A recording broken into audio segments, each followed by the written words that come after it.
Some breaking news. Senator Jim Demint, a Republican and Tea Party favorite from South Carolina, a real conservative, a real constitutionalist, is leaving the Senate. This is not good.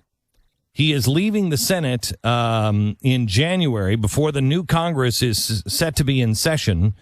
It means that Nikki Haley is going to appoint a successor. I would hope that Jim has had some say in this. Is there any speculation at this point on who that might be, Stu?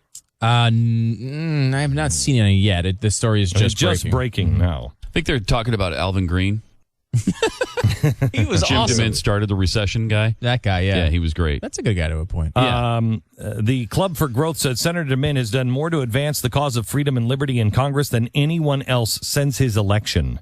Senator Demint is a champion of economic freedom, defender of free markets, and is one of the strongest allies in the Club for Growth has in the United States Senate. We wish him nothing but his best at his new role in the Heritage Foundation.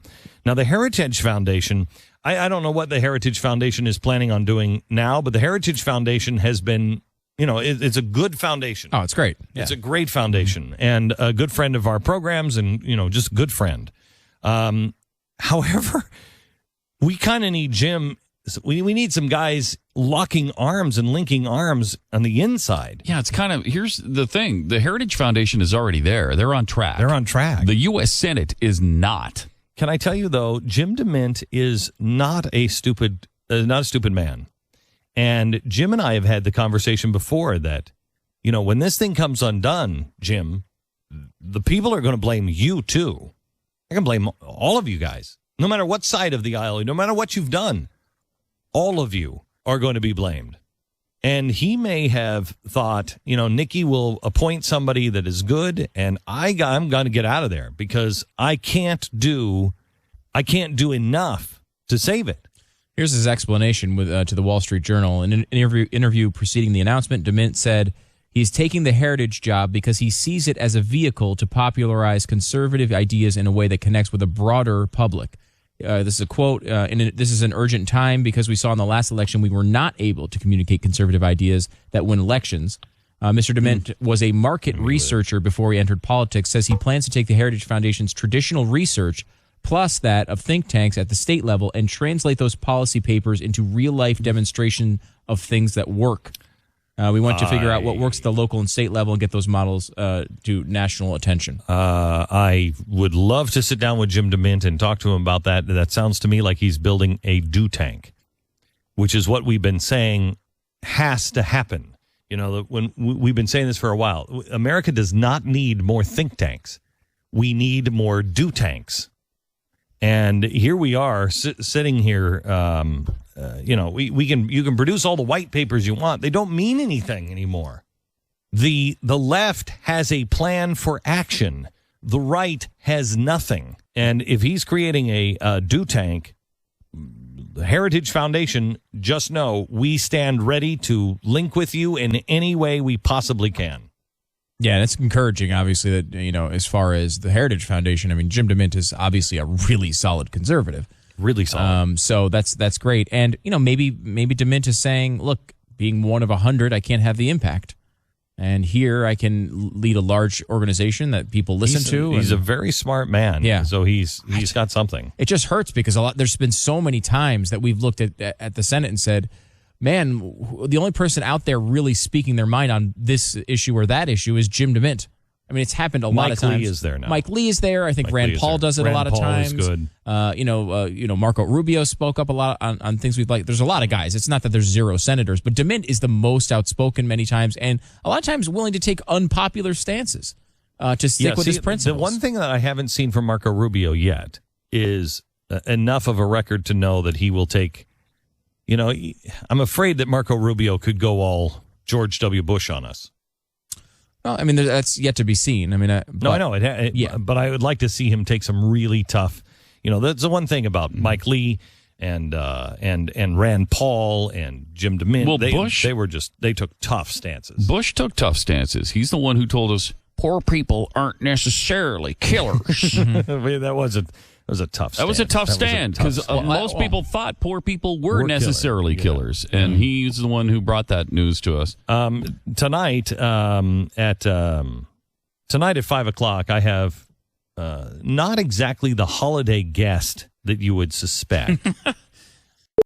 Glenn, as you've been talking about the Penn Jillette show, I have had a complete reversal on my Jim Demint criticism earlier. In that, not his criticism of him, but of him leaving the Senate and thinking it's a bad thing.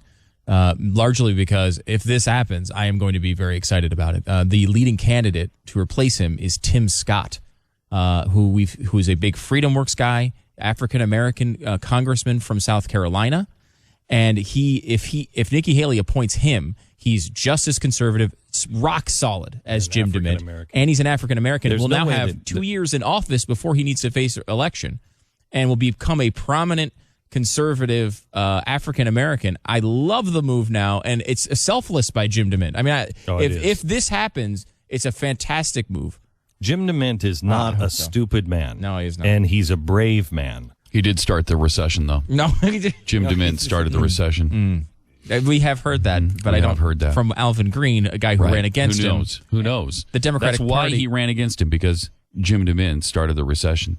So that's a really interesting move. Really interesting. If that happens, and CBS News is reporting that he's the overwhelming favorite for the job. Wow, that'd be great. True. It's a fantastic move because Jim Demint will be great at Heritage, and Tim Scott will be a great senator. There's no way that Jim Demint walks away from that without a conversation with Nikki Haley and says, Nikki, I'm thinking about walking away. Right. No way. What are we doing here? Yeah. What are we doing? He cares too much about the country. Way too much. He'll go down swinging. Yeah. I mean, he said that to us.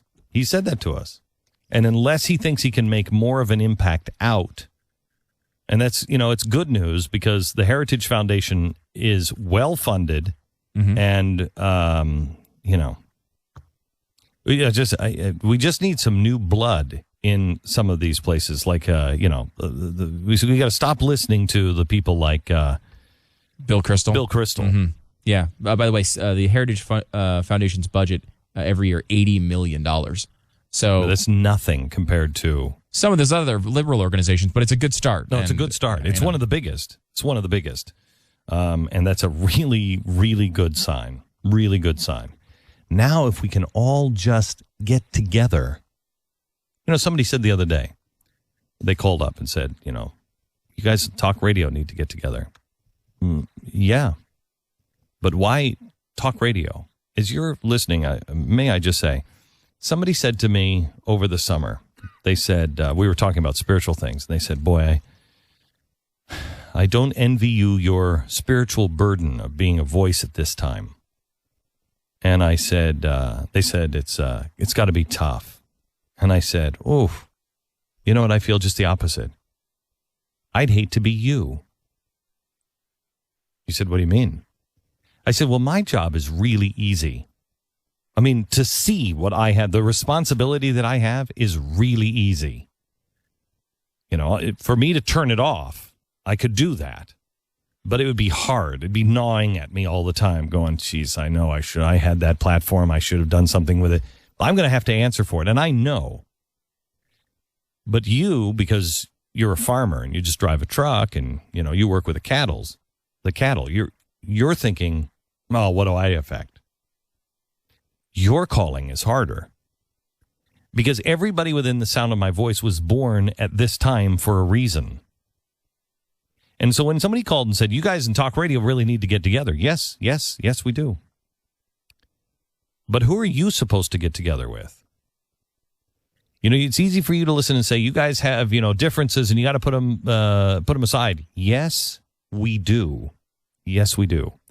And some of us, and don't mean just me, some of us are working feverishly to make these things happen. But what is it you're supposed to do? Who is it you're supposed to reach out to? Who is it that you're supposed to grab in and say, coalition, bring them together? We've separated ourselves for too long. Even when the Tea Party started, it started to separate. It's amazing what a man can accomplish if he doesn't care who gets the credit.